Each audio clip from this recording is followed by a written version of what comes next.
Hey, what's up guys, Damian here, and in this video we're gonna be doing some long range sniping using the most powerful weapon in the game, the rolling block sniper rifle, guys. And I had a lot of fun sniping in Red Dead Online, using free aim, using my own skills and not relying on the auto aim system or an auto locking system. And that certainly felt like, I felt like I was earning my kills, and not just the computer doing the work for me. And it also felt like I was playing an entirely different game, and that was a very good, different experience. And I absolutely recommend you try it. But long range sniping in Red Dead Online is extremely situational. You can't just wake up one day and decide to do long range sniping.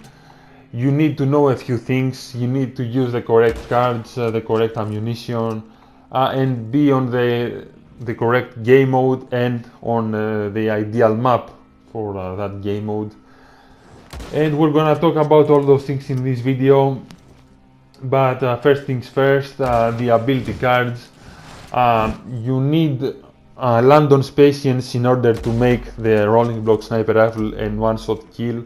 That's the minimum requirement if the enemy has less than full health, or maybe if he has 10 out of 10 health and you waited the 15 seconds.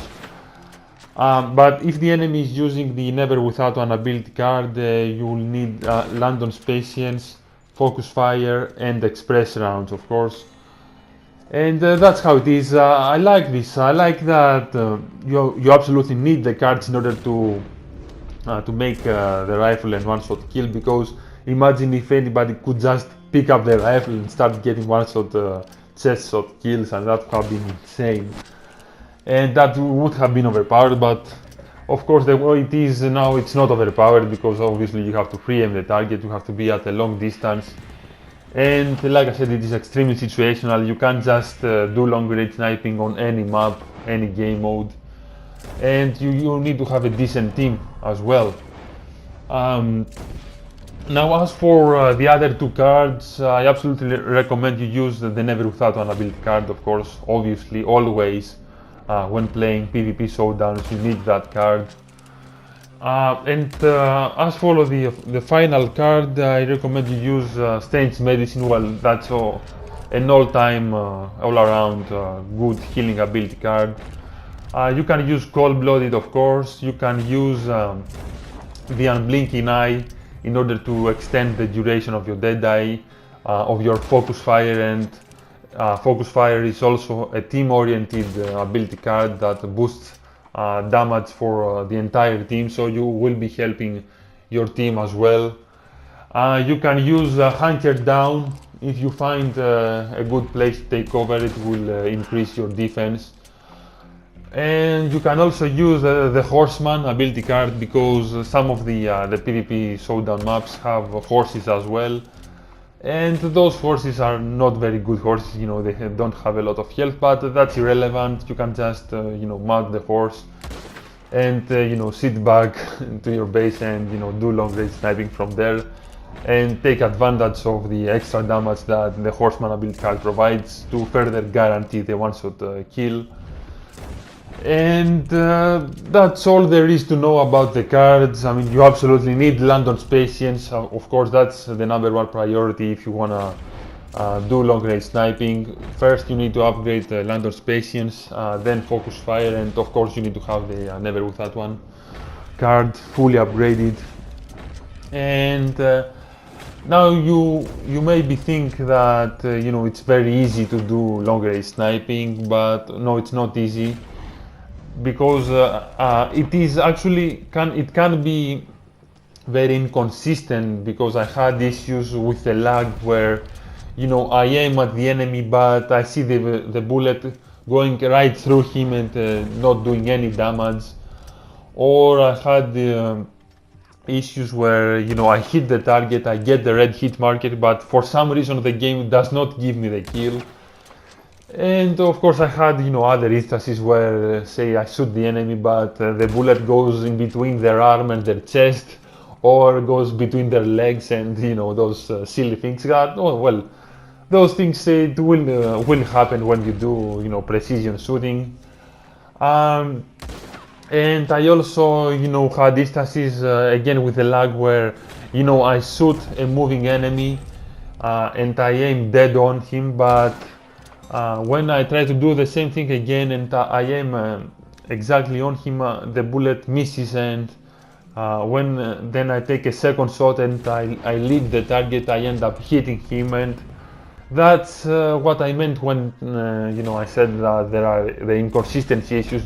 Sometimes you have to lead the target, sometimes it's dead on, and that can be quite confusing sometimes, because you don't always know where to hit the enemy. Sometimes you think you have an easy kill right here, but it's not, because of the lag and stuff like that, or the game might decide to not give you the kill for some reason, to simply give you the red hit marker.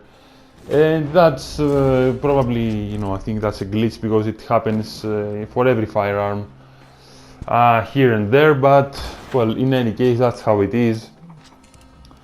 And that, of course, that doesn't mean that it's not worth doing it. And like I said, I had a lot of fun doing long-range sniping, guys. Now we also need to talk about the maps and the game mode. Now I'm playing the Spoils of War game mode, and the maps in the video are Fort Mercer, there are Scarlet Meadows, of course, and had also a few clips in Valentine. There is not really a lot of sniping action going on there. And as for the rest of the maps, like I said, it's you need to have a decent team. You need the team to be good at keeping the enemy back. You don't want them to be very good to the point where they spawn trap the enemy and they cannot get out of the base, because if that happens, you won't get any kills. They will get all the kills. And of course, you don't want your team to be very bad, because if they are bad, they will die and the enemy is eventually gonna reach you and take you out as well.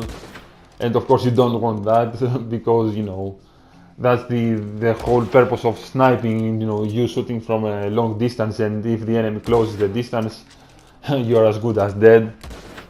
So as for the game modes, I really recommend the Spoils of War. And here's the thing, I mean, if you want to play Spoils of War, you cannot simply join it like you could when they first introduced the game mode. You have to go in the Small Showdown series playlist and hope and pray that you find the correct the correct map and the Spoils of War game mode in order to do the long range sniping. And currently in that playlist there are 8 game modes, so the chances of you getting Spoils of War and Scarlet Meadows map, which is the ideal map, are slim to none, guys. And you also don't there are not a lot of players playing the small showdowns. People mostly prefer the large showdowns, and for good reason. I mean, you get most kills from there. And that's another thing with long range sniping, is that you won't get as many kills as you would normally get using the auto locking system on the other maps, the more close quarter, close to medium range maps. And but like I said, it's very rewarding when you're getting sniping kills, and that's why I like it. But that's the thing, guys, it is extremely situational, and you also need to be using the special rounds. So if you run out of rounds, you have to back out of the game, and you don't want to get caught in the situation where you have used all your special rounds, and when the right map comes, you don't have rounds to use and you have to back out of the game. I mean, that would be the worst case scenario. I mean, if you're looking to do long range sniping. And yeah, I mean, you understand what I mean. So yeah, long range sniping, guys, very fun activity to do. It will make you feel like you're playing an entirely different game. but the way things are right now, you just cannot doing it. You can't do it consistently and reliably.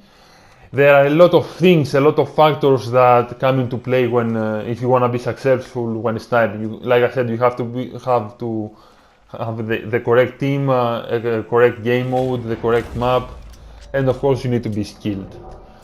So yeah, thanks for watching this video, guys. Let me know what you think, and yeah, take care.